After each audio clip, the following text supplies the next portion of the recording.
तर मंडळी स्वागत आहे तुमचं पुन्हा एकदा बिग बॉस मराठीच्या एका नवीन अपडेटसोबत. तर मित्रांनो घरामध्ये जे आहे आता राशन टास्क चालू आहे.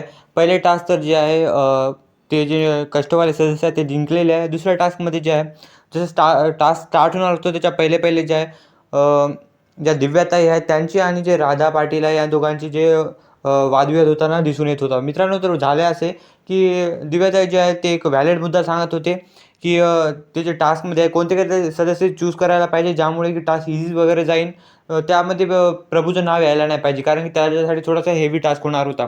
परंतु राधा पाटील ते ऐकवणं असं नव्हतं आणि ते बार त्याने विरोध करत होते. त्या दोघांच्यामध्ये जे वादविवाद झाला आणि ते त्यांचं ॲग्रेसिव्ह रूप पण पाहायला भेटलं की तू माझ्यासोबत मिसबिहेव करून आवाज खाली ठेवून बोल असं जे आहे ते सरळ सरळ बोलताना दिसलं. त्याबद्दल राधा पाटीलला जे आहे ते पुराणे त्याचे दिवस होते ज्यामुळे ते आंदोलन वगैरे करायच्या ते त्या गोष्टी ध्यान आल्या आणि ते जे शांत होताना दिसून आल्या. पण त्यांचं ॲग्रेसिव्ह रूप पाहून जे आहे ऑडियन्सला पण खूपच जास्त मजा आलीच असेल कारण की त्यांचं जे रूप आहे ते सगळ्या महाराष्ट्राला हादरून टाकणार आहे. तर मित्रांनो हे वालं रूप तुम्हाला कसं वाटलं?